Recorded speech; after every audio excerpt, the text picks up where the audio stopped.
The Northwest Comic Show. What?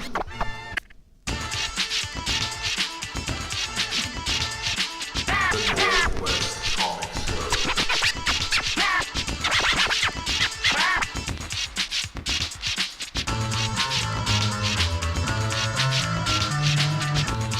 The greatest thing ever.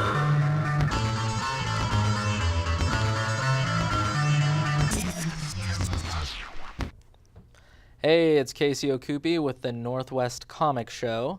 And so this show is a focus on pop culture, like things you'll see at a comic book convention, also music, comedy, and movies. Today, in fact, we have an awesome movie critic, Brian Michael. Hey, thank you for coming. You. Oh, very nice to be back. Very nice to be back. Yeah, you're back. Yes. You were on before, and we talked about DC cartoons. Yes, we did. Yes, we did. DC cartoons. Yeah. See, now you sound like everyone who teases me. They're animated films. It's animation. It's Oh, good not point. Cartoons. Yes. No. That was my error. I agree with you completely. Thank you. In fact, the DC animated films, and this is the last, we can move on after, but they're so much better than so many live action. Yes. Yes. Completely agree with you on that one. And I'm looking forward to The Killing Joke. Oh, yeah. Yeah. Yeah, and it's going to be be R? Is that true? Well, they have been unrated, so I don't understand the difference between R and unrated. So, yeah, sure. That's going to be R. I guess that's just the dynamic they're going to go with, since Daredevil made a bunch of money. Now that's the new cool thing. No, I thought it was Deadpool that made people want to make everything R now. What did I say? You said Daredevil. Daredevil, excuse me. But that's true too, Deadpool, though. Yeah. Yeah, then also Daredevil was actually very violent, so yeah. Yeah. Okay. They will follow the money. That's all Hollywood does, so they're fine. Yeah, it's like, okay, the big thing about this movie was that it was R, so let's just call everything R now or whatever. It's just, right? I don't know. Yeah. You're the expert. No.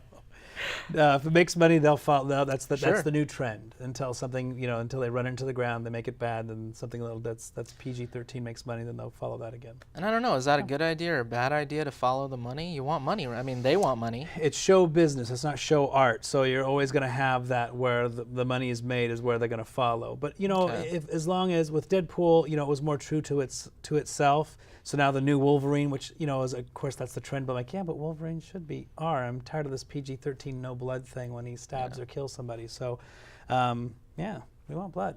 Yeah, we want blood. We do. We're thirsty and hungry. Yes. Yeah. We're Americans. It's our God-given right.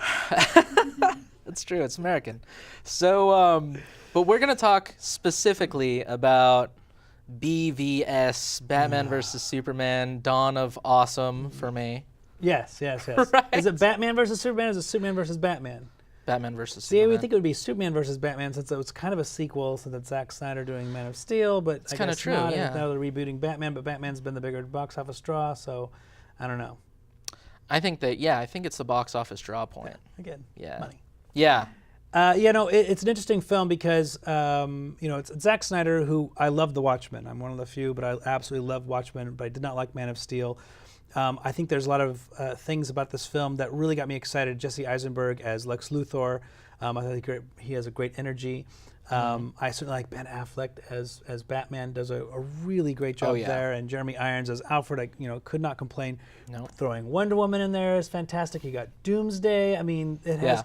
The more and more you kept hearing about it, it was like, okay, this is going to be good. And we saw some pictures and Henry Cavill's, his name is Superman. I'd never really done that much for me, but Amy Adams I'm a huge big fan. So it had all these great things. You see the movie 2 hours later, 2 days later, you come out of the theater, and it just doesn't work together. It just felt like Jesse Eisenberg was in a different movie. It felt like Wonder Woman was like, oh wait, throw in the woman. Here we go, get Wonder Woman in there. And then to have Doomsday really just kind of tacked on at the end is such a disservice because, as little I know about the comics, but I do know that, we saw him thwacking his way out throughout an entire series until we finally got to see Doomsday.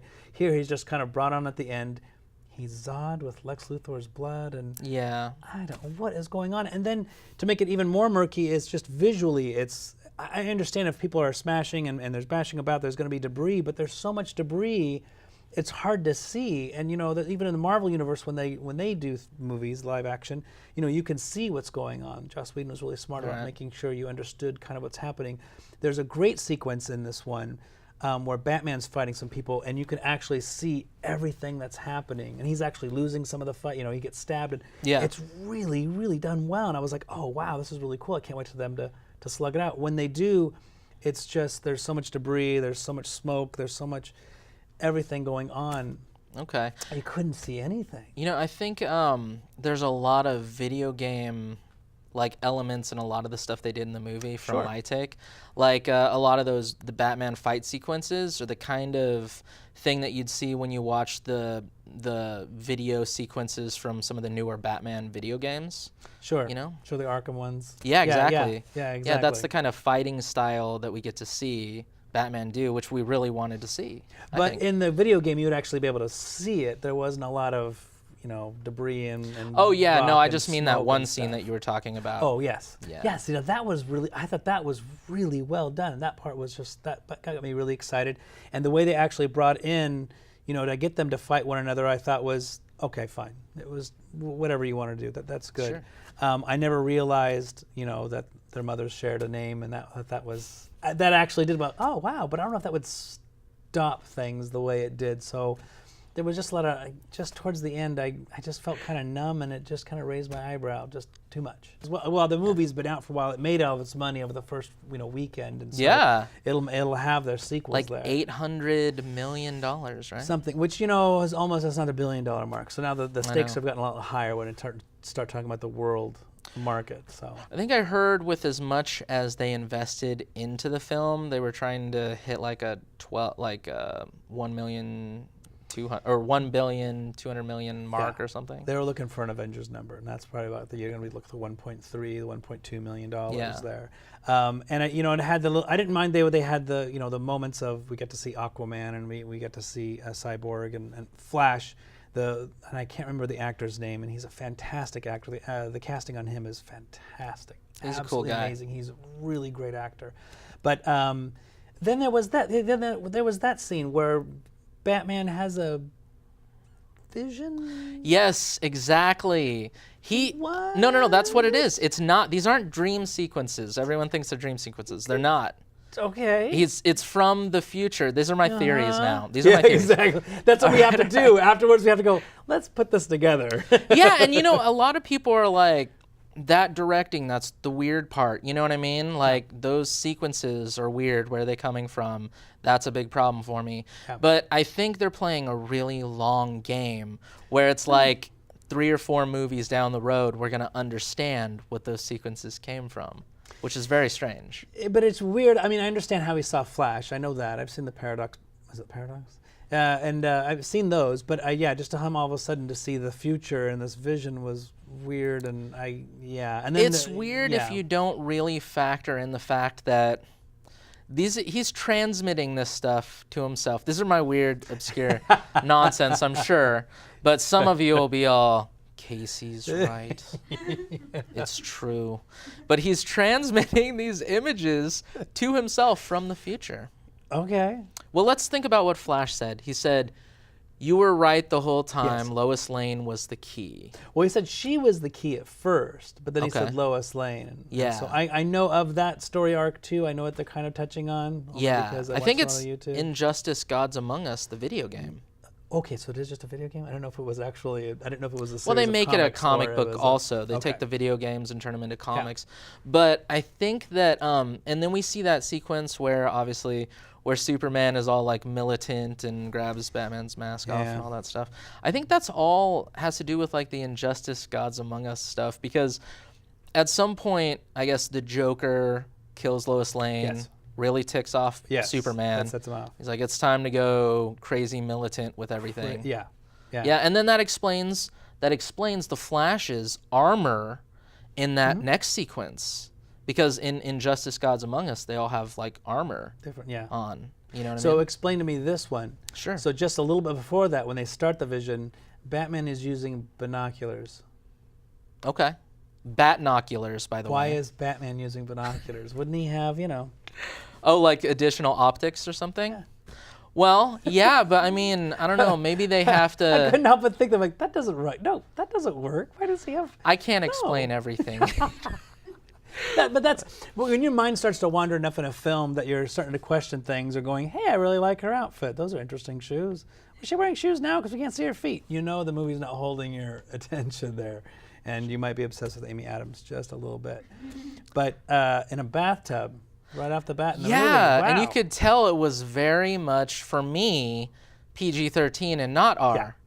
Oh, because in a bathtub you well, would there is an think, R version now they're going to release of this one. Okay. Which, I don't know. I don't get. I don't know, how yeah. they would do. I guess they'll add it in like, digital what- blood, which is my least favorite thing in film right now.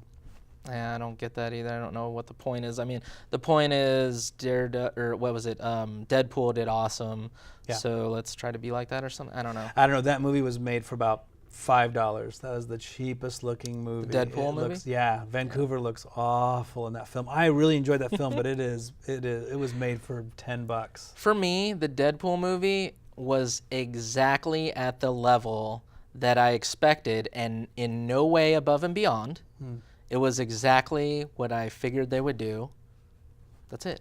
I don't know. I don't have some overwhelming, like, extreme excitement about the whole thing, You know, like everyone else. it was necessary and needed. You know, when horror films kind of ran their gambit a little bit, or until you could start to see, you kind of knew what was coming. They did the Scream franchise, which kind of poked fun, and then it was like, well, how are we going to do this? You know, and then horror films eventually come back because they always do. Mm-hmm. And the same thing kind of happened here. We've seen so many of these, superhero films now that they kind of had one that kind of spoofed it and kind of made fun of it. My favorite joke from that film is where he mentions, why is there only two X-Men at the? It's like they couldn't afford to pay anybody else. I mean, that's really funny, and I enjoyed that. So they kind of coming back on itself, which I really enjoyed. But back to the Batman versus Superman. I was really glad when Bruce Wayne called at the very beginning, called the Wayne building, the Wayne Tower, and told them all to get out. Oh, yeah. Because they may have stayed in that building the entire time. I don't understand why that happened either. When he called them and said, get out, and he goes, oh, the boss says to get out. And you can see through the window, like the other building is literally like crashing. And there goes Superman flying by, and they're all, oh, we need to go. They're very committed in Wayne Enterprises because they're happy because he knows how to treat his employees. Well, they're paid very well, apparently. Yeah. I guess. And then whatever happened to Robin happened to Robin. I don't mind that. There's okay with theories about that. I'm sure you've probably heard. Yeah. He's got a J on his face, and in I think it's Arkham Knight, the Jason Todd in that one has that same J as the current Joker does in the movies. Yeah, and if you look at the Joker in Suicide Squad, he's got the injuries similar to that vest that was in... Oh, we are totally geeking out right now. That is awesome. I had not noticed that. Geek moments. So maybe really the Joker is an abused Jason Todd, and that's not the real Joker, just like how Lex wasn't really Lex, it was Alexander. You know what I mean? Yeah. It was like the son or God, something. I'm really tired of them playing the live-action Lex Luthor, these buffoons or these, he was just so eccentric. In the animated ones, when they had Clancy Brown doing his voice, he's very calm, cool. He's the smartest man in the room. He's the smartest guy in the room. He's 5 steps ahead of everybody, even in front of Superman, for the most part. And this one, it just was, I like Jesse Eisenberg, but again, I was like, what movie? No, why are you in the same scene with everyone else? I didn't get that. Yeah, and I heard Jesse, in an interview I saw, said that there was so much editorial decisions that I bet. Yeah, that there was a lot more to his character that didn't really.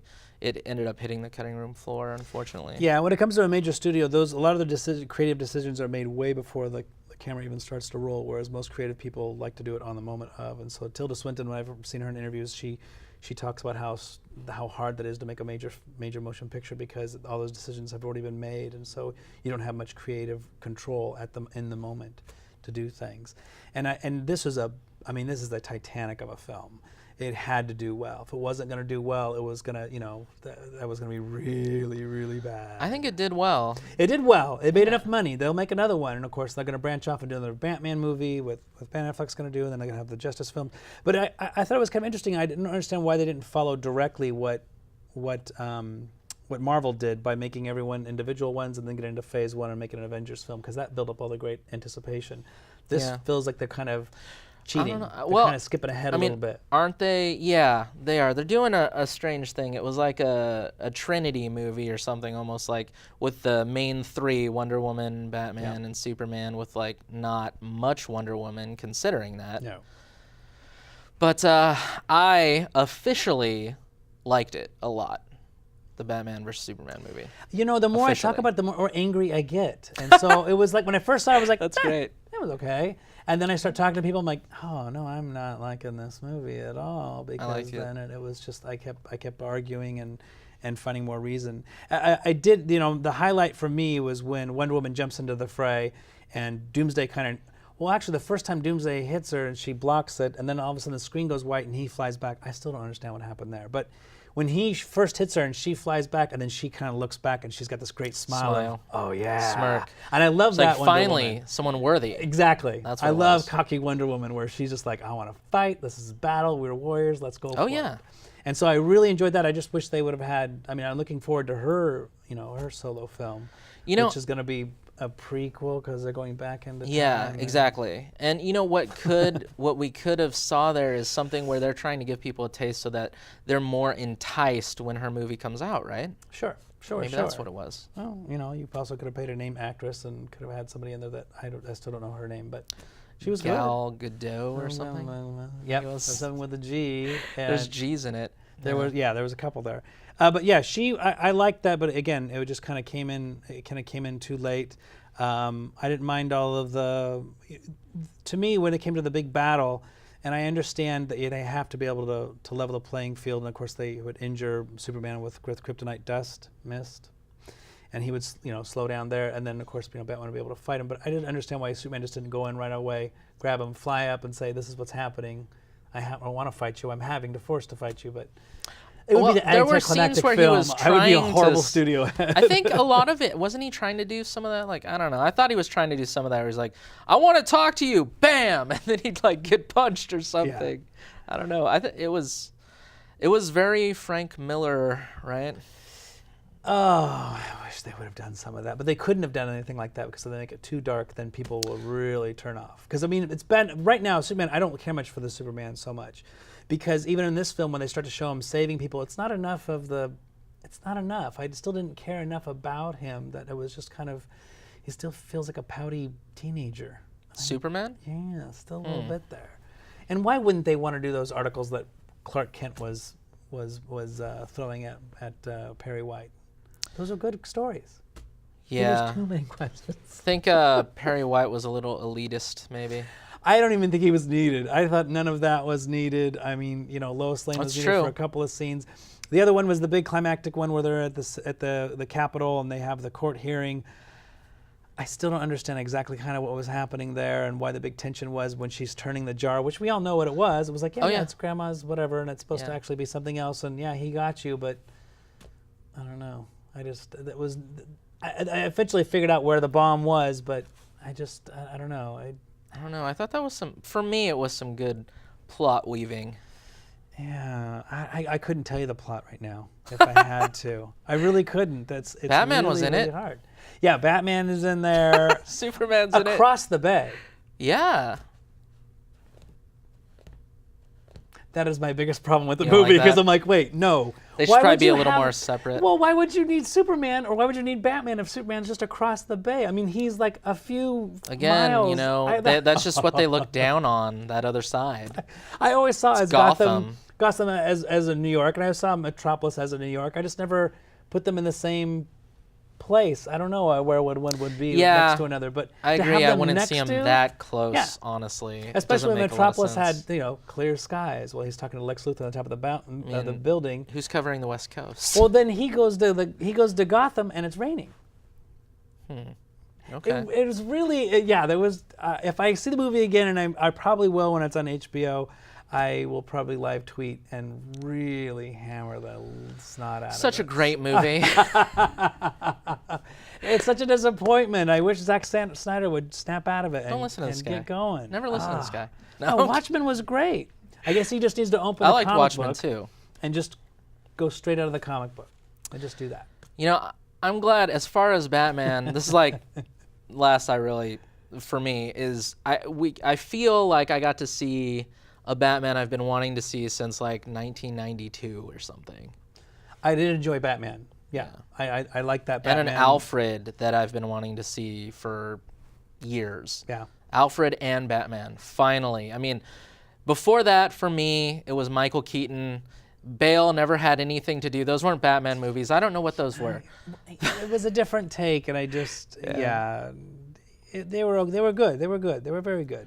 As long as they're not trying to be Batman movies. Yeah, well, yeah, he For tried me. to bring the realism. I think I said this I don't last like time. that. I don't like the realism. I want the Batman that can shoot a cable and swing from building to building. Absolutely. I want that. Well, like I've always said, is I don't want my Gotham in reality. I want to be taken to Gotham.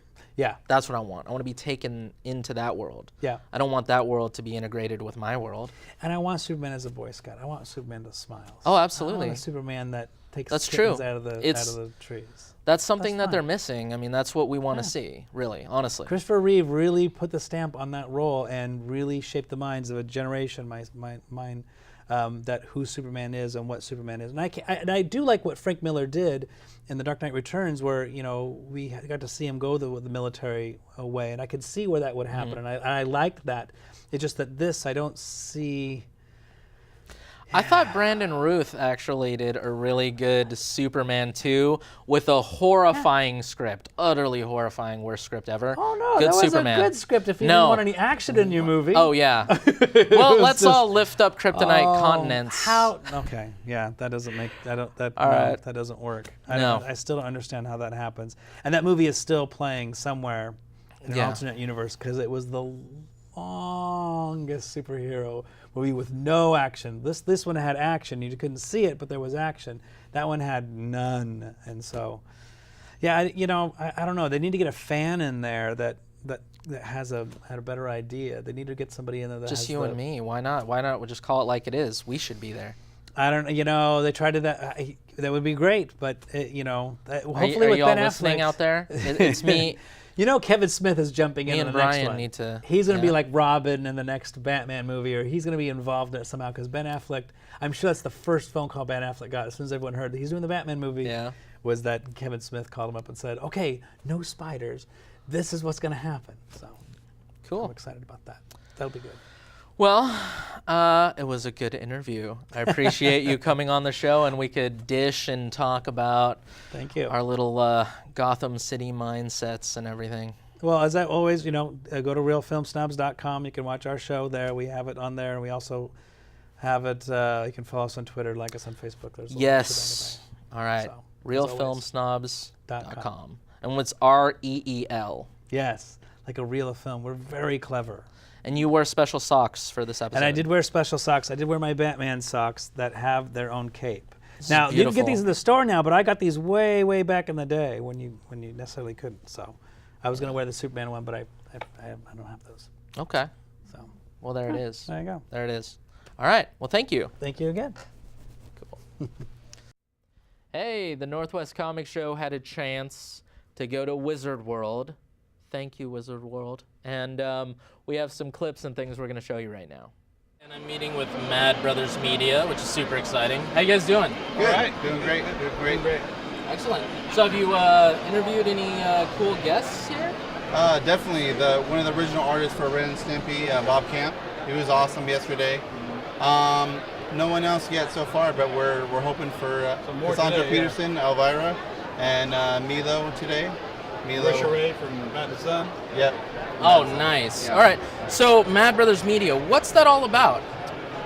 We try to focus on entertainment, leisure, and events around the Pacific Northwest. We cover all of Washington and Oregon too, and we might even venture out to Canada too, because we heard they're pretty laid back and friendly over there too. So yeah. It's entertainment, huh? Yeah. Cool. Okay. So where can we see your show? You can see it on YouTube. We have Facebook. We have Twitter. The Twitter is what our Twitter handle is at Mad Bros Media. The Facebook is At Mad Brothers Media. Mad Bros Media Facebook, and then our channel is also Mad Bros Media on YouTube. Okay, cool. So pretty soon you'll have some pretty awesome celeb interviews, all edited and put up there, huh? Yeah, pretty soon. Well, we've had a lot in the past too. So from Wizard World. Not just. Who have you guys gotten in the past? We got last year we got Lou Ferrigno. We got Jason David Frank. Koto? Koto. We got Debbie Gibson from last year. We also have there was a Q&A. We saw last year at the gala here at Wizard World. They had they had Guardians of the Galaxy in IMAX, and right after Michael Rooker did a Q&A in the theater. So we have the footage of that. Among other guests, we have Crispin Glover. We have what was it from Crypticon? We had. Sounds like you guys are really Sid like. Haig. We have Sid Haig. Sid Haig. Almost the entire. If you go on our website, you can see a whole bunch. We have tons of celebrity interviews. If you check it out, you'll see. All right, so everyone, go check out Mad Brothers Media because they're all over the place and it's starting to pop. It's getting pretty big. It's a pretty big deal. Yeah. So check out Mad Brothers Media. All right. Cool. And I'm here with Rodney and Felicia Lockett with the IronGate universe. So that's really exciting. Can you tell us a little bit about the IronGate universe? You betcha. We have 38 original characters that you only find in our universe. We have one public domain character in there that's Dr. Frost. We're in the process of doing a Kickstarter for our All Winter Society #1, which there's a flyer over here that if anybody comes down to the show, they can get.